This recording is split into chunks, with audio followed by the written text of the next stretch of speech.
டிம்பு, ஏ டிம்பு. Mummy இதோ வரேன் mummy. டிம்பு, ஸ்கூலுக்கு கிளம்பிட்டியா? மம்மி ஸ்கூல்ல சொல்ல மம்மி. எதுக்கு ஸ்கூல் சொல்லியா? ஏலே, அது பேர் ஸ்கூல் தானே. மம்மிக்கு அப்படிதான் வருது ஸ்கூல். போ மம்மி, ஸ்கூல்னா அழகா சொல்லலாம். ஆமா, அது ரொம்ப முக்கியம் இப்போ. சரி டிம்பு, உட்காரி சாப்பிடுவோம். அடுப்பாங்கறக்கலே 3 பேரும் பூந்துக்கிட்டாங்க. என்னதான் ஜீவல தெரியல. என் புள்ள ஸ்கூலுக்கு கிளம்பதுக்குள்ள நான் சமைச்சு கொடுத்துருவேன். அவன் கிளம்பி ரெடியாகி வந்து நிக்கா, ஒன்னையும் காணோம். ஏ கராலே, ஏ கராலே. அண்ணி நான் குளிச்சிட்டு இருக்கேன். இந்த பையனை குளிப்பு என்ன நடக்குது புல்க உனக்கு? பூமாரி, ஏ பூமாரி. அத்தை, அத்தை. சரி, ஒண்ணுக்கு காது கேக்குள்ள. மம்மி நான் போய் பார்த்துட்டு வரேன் மம்மி. ஒண்ணு வேண்டாம், அடுப்பாங்கறக்கல போக வேண்டாம். அவியல் வேலையை அதை கட்டி பிடிச்சிட்டு கிடக்கட்டும். அத்தை, பூமாரி. அண்ணி இதோ 2 நிமிஷம் நீ ரெடி ஆயிரோ. அம்மா எடுத்துட்டு வருவா. உட்காருங்க அண்ணி. எத்தனை 2 நிமிஷம்னு என்ன தெரியல. என் பிள்ளை முழிச்சு குளிச்சு கிளம்பி வரக்குள்ள நான் சமைச்சு எடுத்துக்கொண்டு வச்சிருவேன். இன்னைக்கு அவன் குளிச்சுட்டு ஸ்கூலுக்கே கிளம்பி வந்துட்டான். என்னத்தை தான் சமைச்சு கொண்டாடுறீன்னு தெரியல. என் பிள்ளைக்கு டிஃபன் பாக்ஸ்ல சோத்த கட்டியாச்சா? கட்டியாச்சு அண்ணி. என்ன சோறு கட்டி வச்சிருக்கா? அண்ணி சோறும் சாம்பாரும் ஊத்தி பசஞ்சு வச்சிருக்கேன் அண்ணி. என்ன பொரியல்லாம் பண்ணலையோ? ஏதோ பொரியல் பண்ணி வைக்க வேண்டியதானே. என் பிள்ளை வெறும் சோறு எப்படி திம்பா? அண்ணி இப்பதான் அண்ணி உருளைக்கிழங்கு வெட்டிட்டு இருக்கேன். இப்போ வறுத்து கொண்டு வந்துருவோம். முதல்ல காலையில தின்னு தொலைக்கேக்க எடுத்துட்டு வாங்க. காலையில என்ன வச்சிருக்கா? இட்லி அவிச்சு வச்சிருக்கேன் அண்ணி. நேத்து மாவு அரைச்சு வச்சமே, உங்களுக்கு ஞாபகம் இல்லையா அண்ணி? சீக்கிரம் அந்த பையனை இட்லி எடுத்து வந்து தோலை. தோசி காதெல்லாம் அடைக்குது. கத்தி கத்தி தொண்டை தண்ணி எல்லாம் போச்சு. இதோ வந்துட்டேன் அண்ணி. இந்த பையனை இட்லி வெளிய வரக்கு இவ்வளவு நேரம் இருக்கு. இட்லி சட்டில ஊத்தி அவிச்சீங்களா இல்ல உட்கார்ந்து செஞ்சீங்களா 2 பேரும்? சாரி அண்ணி, கொஞ்ச நேரம் ஆயிட்டு. என் பிள்ளை பள்ளியோட்டுக்கு போறானே, கொஞ்சம் கூட உங்களுக்கு அக்கறையே இல்ல. அவன் ஸ்கூலுக்கு கிளம்பி வந்து உட்கார்ந்து ரொம்ப நேரம் ஆகுது. இந்த பையனை இட்லி இவ்வளவு நேரம் உள்ள இருந்திருக்கு. டிம்பு, சாப்பிடியா? ஸ்கூலுக்கு வரக்கு நேரம் ஆகுற, சீக்கிரமா சாப்பிடு. சரி மம்மி. என்னது இது? இந்த இட்லி வீட்ல இருக்கவே சாப்பிட வச்சீங்களா இல்ல கல்யாண வீட்டுக்கு வச்சீங்களா? ஏன் அண்ணி அப்படி கேக்குறீங்க? நம்ம சாப்பிடுறதுக்கு தான் அவிச்சு வச்சிருக்கோம். ஆளுக்கு 4 இட்லி வர மாதிரி கணக்கு பண்ணி வைக்க முடியாது போல்க. மொத்தமாவே ஊத்தி அவிச்சுட்டியோ? இல்ல அண்ணி, இன்னும் கொஞ்சம் மாவு இருக்கு. போ, அதையும் போய் ஊத்தி அவிச்சிட்டு வந்து அதியா இருக்குவே. சரி அண்ணி. சரி, வாயில குத்த பாரு பாரு. என் புருஷன் சம்பாத்திய மொத்தத்தை இட்லி வச்சு தின்னுபடியே போல்க. இல்லம்மா, எல்லாரும் சாப்பிட்டு போக மீதி இருக்கத ராத்திரிக்கு வச்சு சாப்பிட்டுக்கிடுவோம். நல்லாதாம்மா இருக்கும். மீதி இருக்க மாவு எடுத்து ஃப்ரிட்ஜில் வைக்கமா, நாளைக்கு ஏதாவது செஞ்சுக்கிடுவோம். மீதி மாவு அங்க எங்க இருக்கோம்? இங்கே 100-150 இட்லி அவிச்சு வச்சிருக்கிய. அண்ணி என் பிள்ளைகளே இட்லி தான் நல்லா விரும்பி சாப்பிடும் அண்ணி. அதனால தான் அண்ணி இன்னைக்கு கொஞ்சம் அதிகமா வச்சிட்டேன். நாளையில இருந்து நான் கம்மியாவே செய்றேன் எல்லாத்தையும்.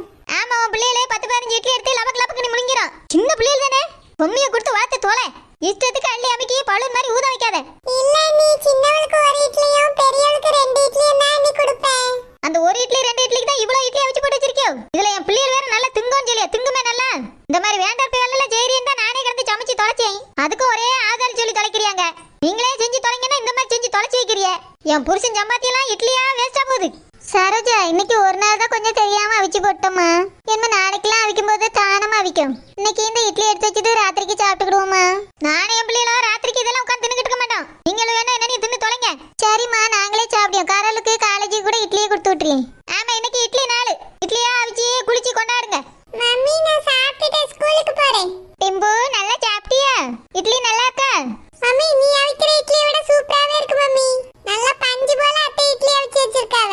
இனி தினமும் அத்தை இட்லி அவிக்கிட்டோம் மம்மி. ஏ பாய மூடு.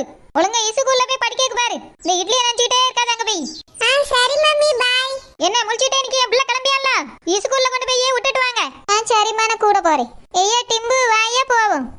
சரி பாட்டி. என்ன முழிச்சிட்டே நிக்க இருக்கு? அண்ணி இட்லி எடுத்து வைக்கட்டுமா அண்ணி? நீங்க இப்ப சாப்பிடுறீங்களா?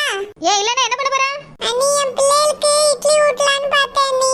என்னால இந்த இட்லி எல்லாம் தின்னு கொண்டாட முடியாது. போய் சூடா 4 தோசை சுட்டு கொண்டு வா. அண்ணி இட்லி எல்லாம் வேஸ்ட் ஆயிடும்னு நீங்க தானே அண்ணி சொன்னீங்க. இப்போ ஏன் அண்ணி தோசை கேக்குறீங்க? என்ன என்னையவே கேள்வி கேட்க அளவுக்கு பெரிய ஆளாயிட்டியோ? என் புருஷன் சம்பாத்தியம். நானே என் பிள்ளைகளை என்ன வேணாலும் திம்போம். எனக்கு பிடிச்சதான் செஞ்சு தரணும் நேத்தே சொல்லிட்டேன். ஓடி போய் தோசை ஊத்தி எடுத்துட்டு போ. அண்ணி நீங்க இந்த இட்லி சாப்பிட்டீங்கன்னா நாளைக்கு தோசை ஊத்திக்கலாம் அண்ணி அந்த மாவுல. இன்னைக்கு ஒரு நாள் அட்ஜஸ்ட் பண்ணிட்டு இட்லி சாப்பிடுங்க அண்ணி. நாளையில இருந்து உங்களுக்கு தோசை ஊத்தி தரேன். முடியாது. நான் என்ன சாப்பிடணும்னு நீ ஒண்ணு பாடம் இருக்காண்டா எனக்கு. நான் என்ன சாப்பிடணும்னு நான் தான் முடிவு பண்ணுவேன். போய் சுட்டு எடுத்துட்டு வா. அந்த இட்லி பொடியெல்லாம் தூவி நிறைய நல்லெண்ணெய் ஊத்தி சுட்டு எடுத்துட்டு வாப்பா. நல்லா மொறு இருக்கணும். சரி அண்ணி, இதோ எடுத்துட்டு வரேன். சரி, இந்த ஆறி போன இட்லி நான் திங்கணுமா? இவ்வளவு இஷ்டத்துக்கு வைக்கல புல்லு புண்ணாக்கெல்லாம் போடுவாலும் மாட்டுக்கு போட்ட மாதிரி அதெல்லாம் நான் திங்கணுமா? என் இஷ்டத்துக்கு என்ன கேட்கணும் அதைத்தான் தரணும். ஒவ்வொரு நாளும் சாப்பாட்டுக்கு மூச்சு திணறணும். பூமாரி, தோசை ஊத்திட்டியா? அண்ணி இதோ ஊத்திட்டே இருக்கேன், நீ எடுத்துட்டு வரேன். எவ்வளவு நேரம் ஒரு தோசை வேவதுக்கு? சீக்கிரம் வா, பசி காது அடைக்குது எனக்கு. இதோ வரேன் நீ, ஒரே ஒரு நிமிஷம். என்னதான் பண்ணியால ஒரு தோசை சுடக்கு இவ்வளவு நேரம் ஆகுது இவளுக்கு. என்ன பண்ணியா? இதோ ஓடி வரேன் நீ. ஐயோ எக்கா உனக்கு என்ன காட்சி? அண்ணி கூப்பிட்டோனே வேகமா ஓடி வந்தனா கால் தடுக்கிட்டு கரோல், வயிறு வலிக்குது கரோல். ஐயோ எங்க அக்கா பிள்ளைக்கு என்னாச்சுன்னு தெரியலையே. அண்ணி ஆட்டோ கூப்பிடுங்க, நீ அக்காவை தூக்கிட்டு போவோம். சோம்பாருக்குள்ள விழுந்து சாம்பார் வளர்த்தி கவுத்துற பார்த்தா. அண்ணி எங்க அக்கா பிள்ளை இருக்கா, நீ ஆட்டோ கூப்பிடுங்க. எங்க அக்கா குழந்தைக்கு என்னாச்சுன்னு தெரியல, போங்க அண்ணி. போய் தொலைக்க